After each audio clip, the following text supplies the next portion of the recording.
governatore Zaia applaude al nuovo decreto del governo che estende la zona protetta a tutta Italia e sostiene la richiesta della Lombardia piuttosto che protrarre un'agonia di 6 mesi, meglio una chiusura totale per bloccare il contagio. Nuovi contagi e decessi nel drammatico bollettino quotidiano. Il virus sta colpendo anche soggetti giovani, under 60, alcuni di questi in terapia intensiva.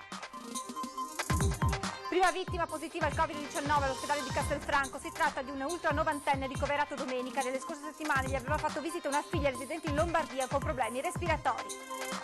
Pubblicato oggi il decreto che prevede il rientro in corsia dei sanitari in quarantena perché venuti a contatto con pazienti positivi seppur negativi al tampone e asintomatici.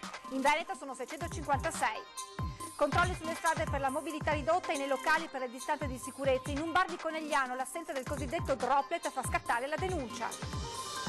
Bar chiusi, serrande dei locali abbassate. Nella prima sera di divieti Treviso, città deserta. Per sostenere le attività commerciali il Comune rinvia la scadenza di 2 imposte. Parchi comunali chiusi a Treviso, dove però non mancano polemiche per lo svolgimento del mercato settimanale. Controlli in tutta la Marca sugli spostamenti. Un appello forte e chiaro ai trevigiani arriva da Giancarlo Gentilini. Ce la faremo, dice con la consueta energia, ma dobbiamo rimanere a casa.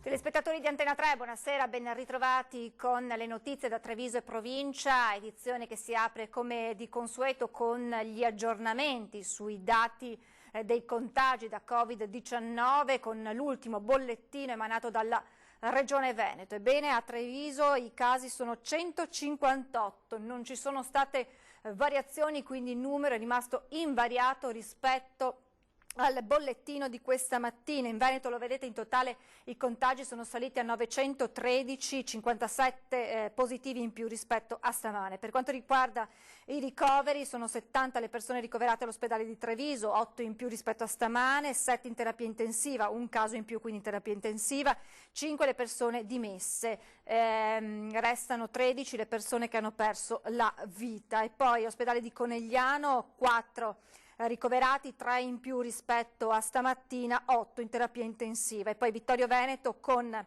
4 ricoverati, 3 in più, e poi c'è Castelfranco con 5 ricoverati, 1 in più rispetto al bollettino di questa mattina.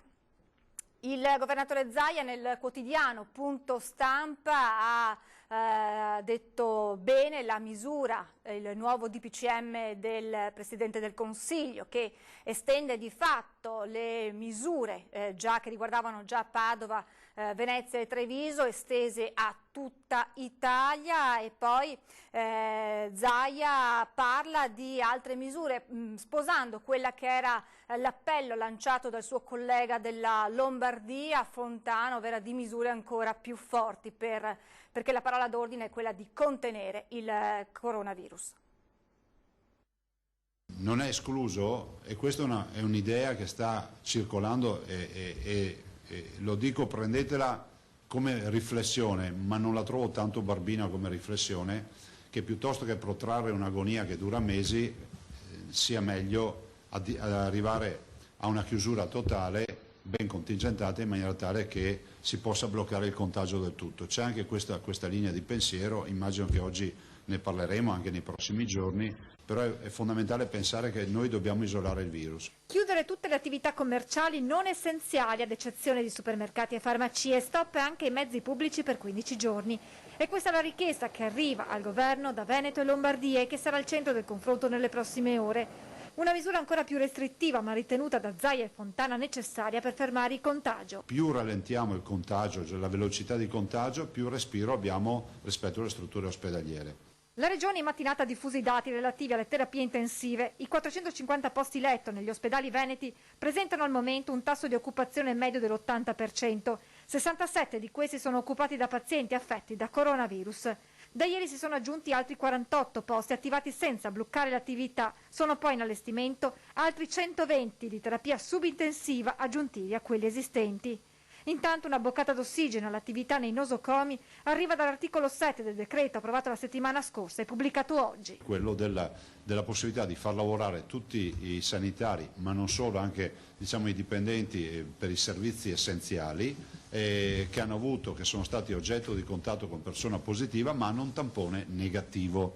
e sono asintomatici. Abbiamo già pronta un protocollo da inviare a tutte le ULSS in maniera tale che questi dipendenti siano assolutamente tutelati quotidianamente con tutta una serie di attività che vanno dal tampone alla misurazione della febbre o quant'altro. In Veneto sono 656 i sanitari sottoposti a quarantena perché venuti a contatto con pazienti positivi, 165 i dottori. Questo decreto, che vale anche per i medici di base, prevede altro ancora. La possibilità di attivare assunzioni straordinarie rispetto a tutte le professioni mediche, infermieristiche e quant'altro, che in questo decreto è previsto, non è più un problema il tema dei medici laureati abilitati. Intanto rimane il problema dei dispositivi introvabili. Non ce ne sono, dice Zaia. Quello delle mascherine sarà un'emergenza anche nei prossimi giorni.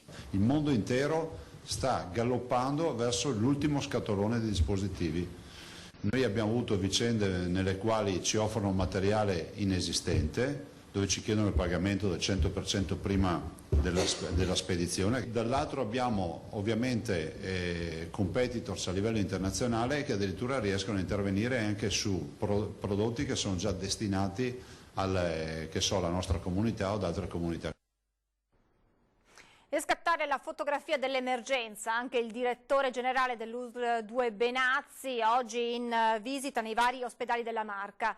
Il virus sta colpendo anche soggetti giovani, under 60, alcuni di questi in terapia intensiva. La struttura è sotto stress, dice Benazzi, ma stiamo tenendo. Oggi invece abbiamo 3-4 casi di persone che sono in terapia intensiva e noi ci auguriamo poi che ne escano dalla terapia intensiva, che potrebbero essere le polmoniti che loro hanno associate direttamente al Covid-19.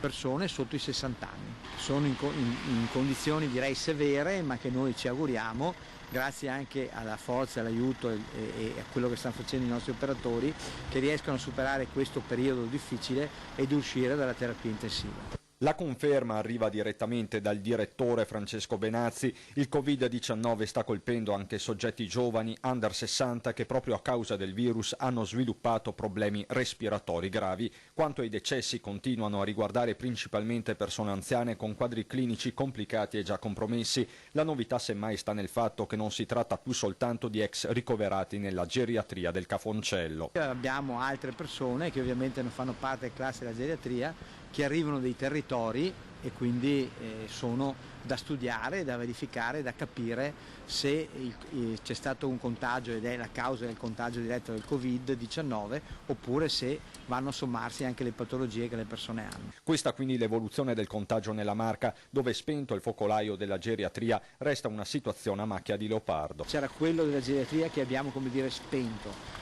Poi si stanno creando piccolissimi focolai di 4-5 persone in qualcosa tra Orsago, Sanfior e Caneva e qualcosa nell'area diciamo alta dell'Asolano, però tutte cose che stiamo comunque controllando benissimo grazie al nostro settore igiene pubblica e al lavoro che fanno i nostri collaboratori di igiene pubblica. Insomma, il sistema, per quanto sotto stress, tiene, assicura Benazzi, che in queste ore ha incontrato il personale degli ospedali della Marca, dove presto saranno attivati altri 2 posti di terapia intensiva, uno a Oderzo, l'altro a Montebelluna, che si aggiungeranno ai 49 attuali del sistema trevigiano. Nel frattempo l'appello è sempre lo stesso. Se non avete cose da fare importanti e urgenti, state a casa, che a casa siete tranquilli e siete sicuri. E in merito al primo decesso che si è registrato all'ospedale di Castelfranco, sentiamo il commento del sindaco Stefano Marconna.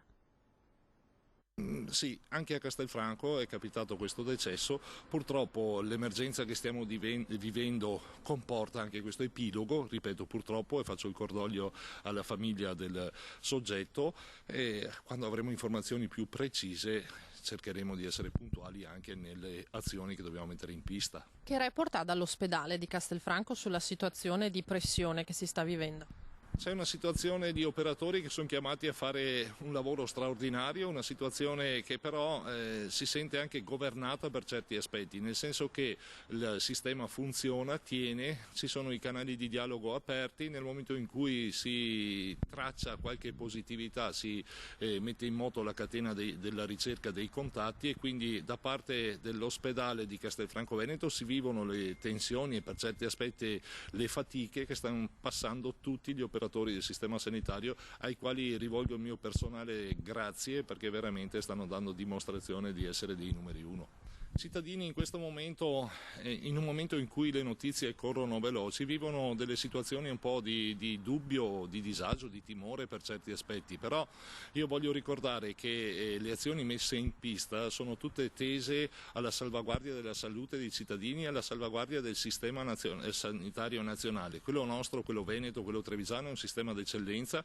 abbiamo bisogno di far tutti la nostra parte, ognuno deve metterci del suo e saremo efficaci nella misura in cui ottempereremo le prescrizioni che ci sono state date. Prima noi ci adegueremo a queste misure restrittive, prima usciremo da questa fase emergenziale. Il quarto caso positivo al coronavirus scoperto a Malta è uno straniero non italiano di 49 anni, residente a Malta. L'uomo ha viaggiato a Treviso il 23 febbraio e il 27 è tornato sull'isola. Il 5 marzo ha cominciato ad avere la febbre. Lo ha reso noto stamani la sovrintendente per la salute pubblica, Charmaine Gaussi, dopo che nella notte il primo ministro aveva annunciato l'individuazione della quarta positività dopo le prime 3 individuate il sabato scorso in una famiglia italiana rientrata martedì scorso dal Trentino e da subito in autoquarantena.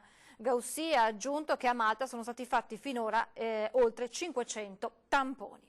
E scattano anche i controlli per il rispetto delle misure contenute nel DPCM per contenere il contagio del Covid-19. Nel pomeriggio i carabinieri del nucleo radiomobile di Conegliano hanno denunciato il gestore di un bar perché non aveva predisposto le condizioni necessarie per garantire la possibilità del rispetto della distanza di sicurezza interpersonale tra gli avventori, quella di 1 metro.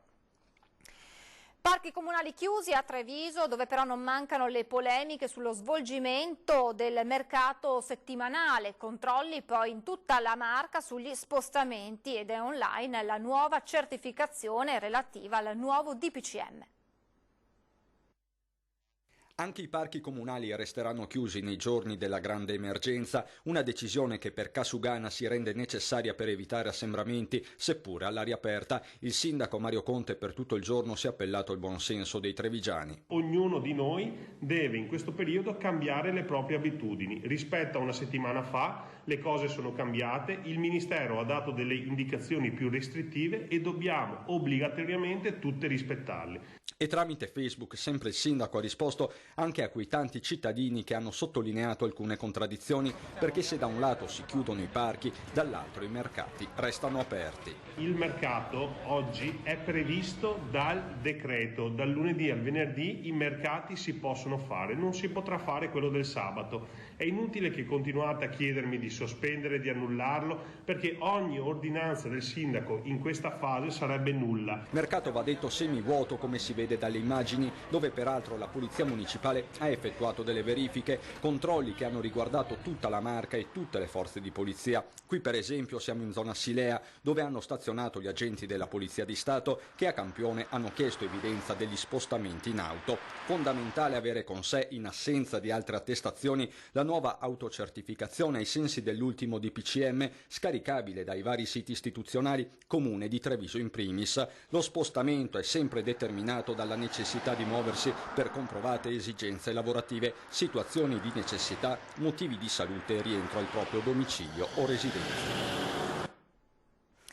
Abbiamo sentito delle proteste nelle carceri un po' in tutta Italia. Ebbene, in serata è arrivata una lettera dei detenuti del carcere di Santa Bona di Treviso, dove dicono che vogliono dichiarare il dissociamento dagli atti vandalici perpetrati nelle carceri italiane ad opere degli occupati.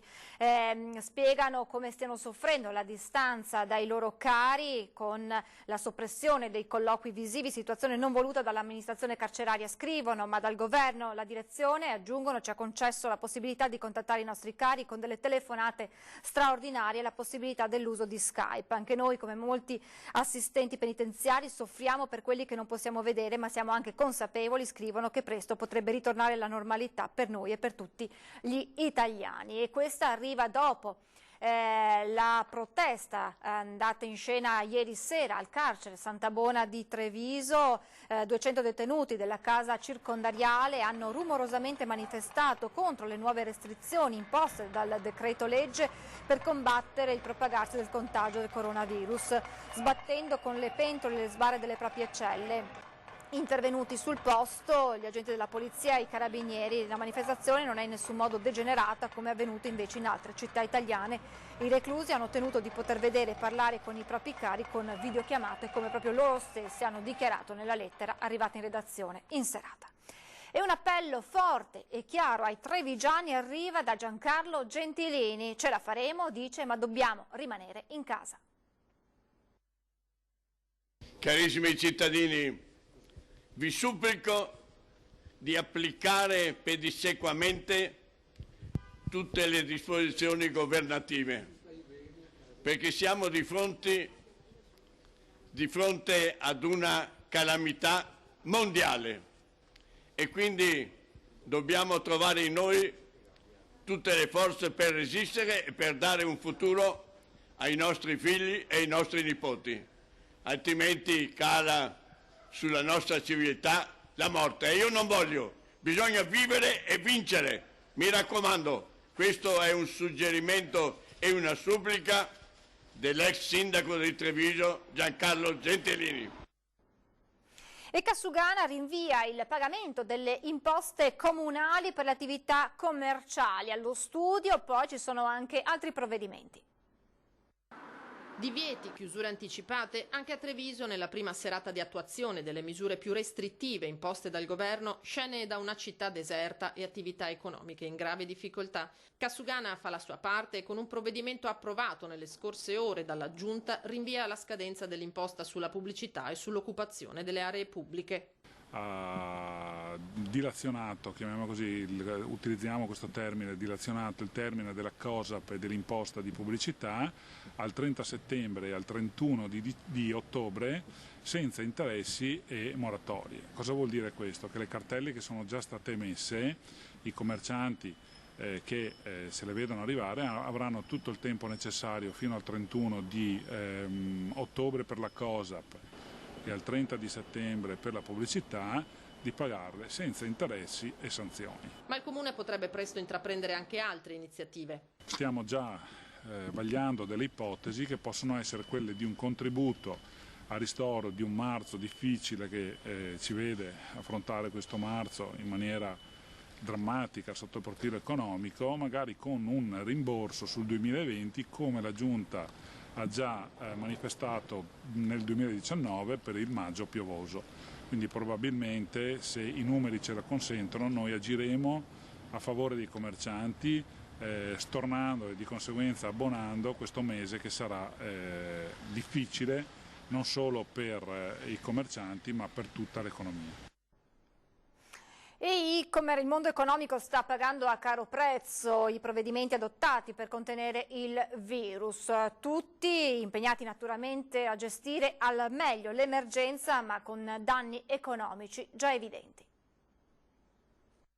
Sicuramente si risolverà e sicuramente noi siamo più forti di questa cosa qui, ne stiamo pagando un duro prezzo. Il ristoratore del Coneglianese Alberto Stocco lo dice chiaramente: questa grave crisi sanitaria avrà conseguenze pesantissime sull'economia del territorio, ma ribadisce ora anche per i locali, i negozi e le aziende la priorità è contribuire a contenere il propagarsi del virus. Abbiamo comunque deciso di tenere aperto la struttura per dare un servizio a quei pochi o quei tanti avventori che nei prossimi giorni arriveranno.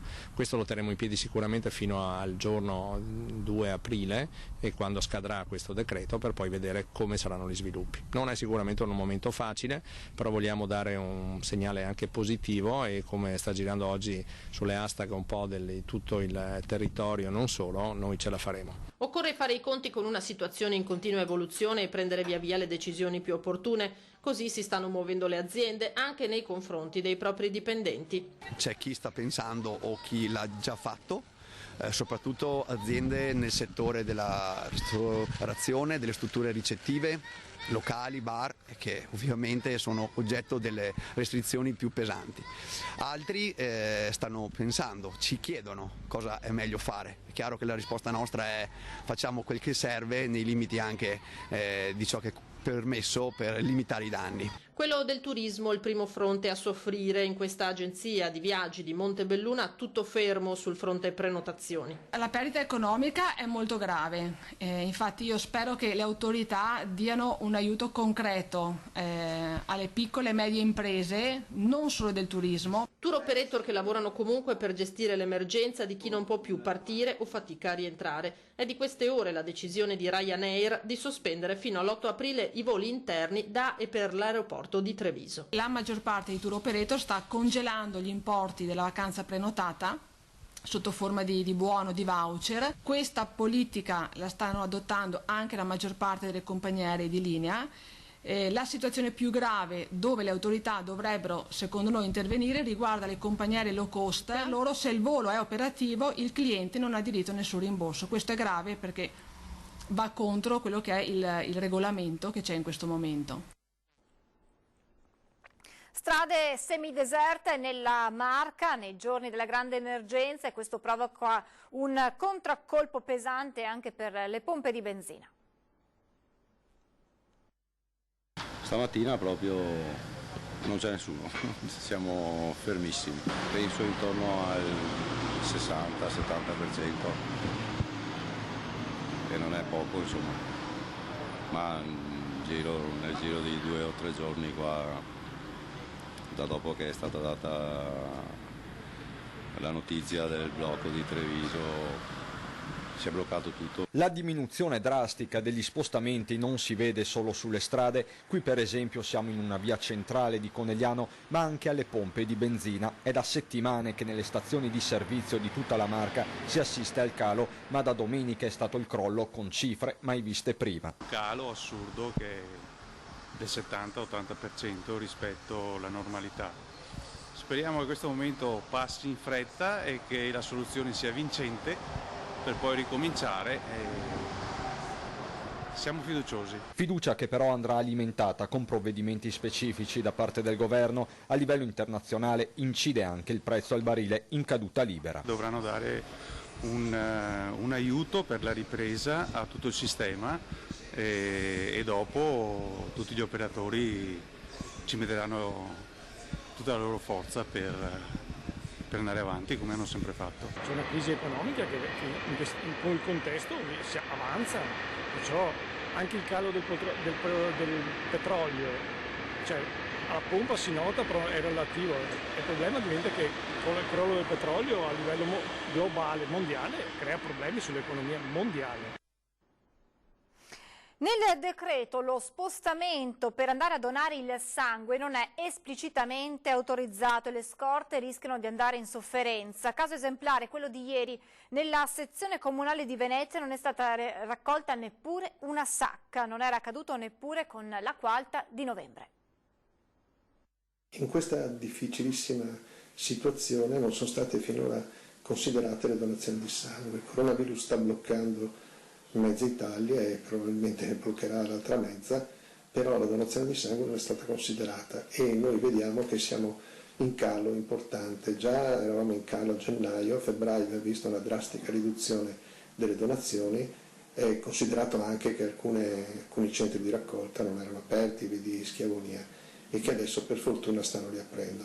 Adesso con il decreto dell'8 marzo di domenica ovviamente c'è una preoccupazione da parte dei donatori che non sanno se possono recarsi a donare, perché non è tra le 3 specifiche ovviamente esclusioni per la possibile mobilità, e quindi noi stiamo chiedendo ovviamente al Ministero di inserire in modo esplicito anche la donazione di sangue tra le possibili ovviamente motivi per la mobilità, però andiamo a donare lo stesso perché altrimenti rischiamo che quelle scorte minime che stanno scendendo sotto ovviamente il minimo, rischiamo ovviamente di non riuscire più a garantire gli interventi che sono invece molto importanti. Quindi andate a donare con la tessera associativa e eventualmente anche la prenotazione, e se ovviamente domani qualcuno dovesse fare dei problemi ci saranno i vostri presidenti delle comunali, provinciali e regionali, io stesso, che potremo intervenire. Mi raccomando, ovviamente non diminuiamo la possibilità di garantire il dono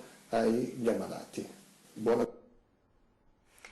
Lasciamo questa pagina dedicata all'emergenza coronavirus, torniamo sulla ristrutturazione del Palazzo da Borso e lo spostamento del liceo musicale Manzato da Piazza San Francesco a Treviso. Opposizioni in Consiglio Comunale pronti a dar battaglia alle decisioni prese dal sindaco Mario Conte.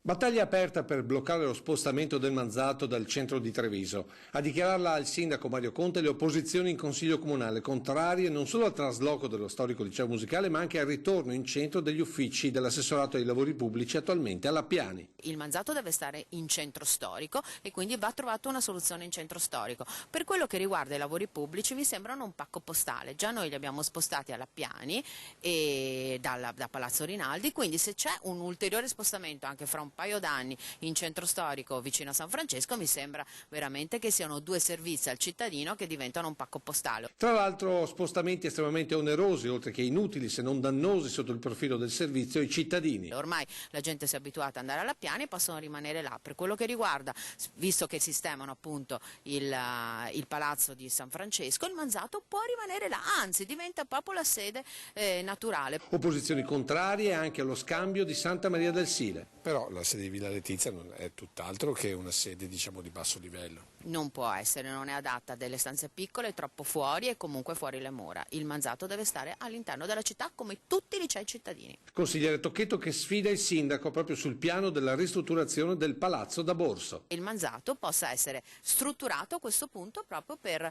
un liceo musicale, quindi anche con una sala audizioni e sala concertistica. Apriamo adesso la pagina con le notizie da Belluno e provincia.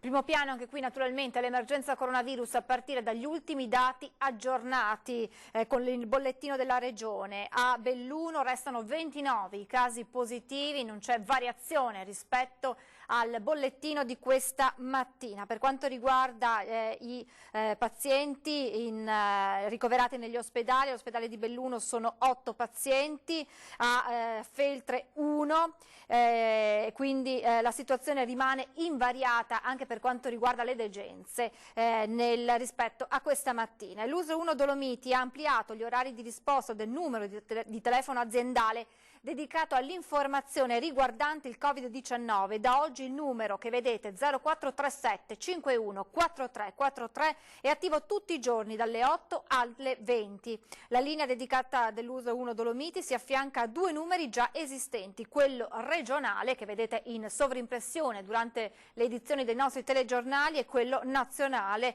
1500. E in tutti gli ospedali dell'ULSS Dolomiti sono stati sospesi gli interventi chirurgici programmati, tranne che per i pazienti oncologici non rinviabili, così come quelli cardiologici. Garantite tutte le urgenze, sospesi ad esempio gli interventi di cataratta. A Feltre sospesi i ricoveri in geriatria. Queste alcune delle misure prese appunto dall'ULSS Dolomitica. E sentiamo adesso il sindaco di Belluno Massaro che ha lanciato un nuovo appello ai suoi concittadini: state in casa, limitiamo il contagio.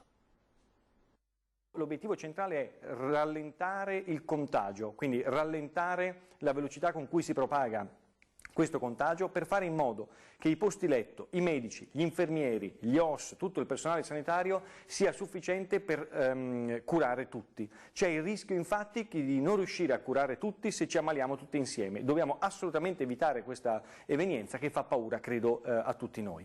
E lo facciamo come? Eliminando sostanzialmente tutte le interazioni inutili fra di noi. Quindi tutto quello che in questo momento è superfluo, in qualche modo si può evitare, lo dobbiamo assolutamente evitare. Attenetevi scrupolosamente a quello che vi è stato richiesto, perché dobbiamo fare le cose giuste e non farci prendere dal panico. Io vi ricordo che in questo momento non c'è qualcuno che risolverà i problemi, ma siamo noi che siamo in mano nostra e quindi è opportuno che ci assumiamo la nostra responsabilità. Seguiamo quindi le parole del sindaco Massaro. Si chiude questa edizione dei nostri telegiornali, vi lascio le previsioni del tempo e poi torna l'edizione straordinaria per tutti gli aggiornamenti e per ripercorrere questa giornata con le notizie relative all'emergenza coronavirus. Grazie per averci seguito, buona serata.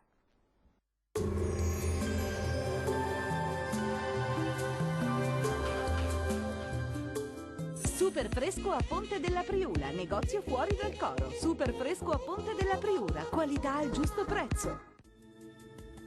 Bentrovati al meteo. Ulteriore rinforzo dell'alta pressione con una giornata stabile e clima decisamente primaverile. Il dettaglio di mercoledì 11 marzo.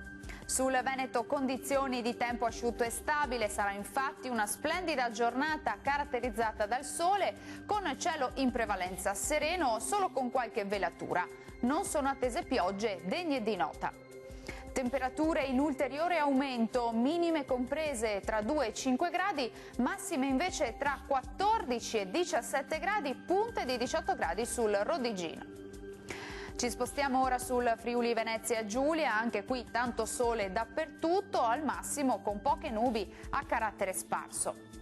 Temperature minime tra 4 e 8 gradi, massime invece fino a 16 all'incirca. Bel tempo anche sul Trentino Alto Adige, ampio soleggiamento solo con qualche addensamento ma senza ulteriori conseguenze. Temperature minime tra lo 0 e i 3 gradi, massime decisamente calde, vedete, fino a 20 gradi all'incirca. Dal meteo di Antenna 3 per ora è tutto, grazie per l'attenzione e arrivederci al prossimo aggiornamento.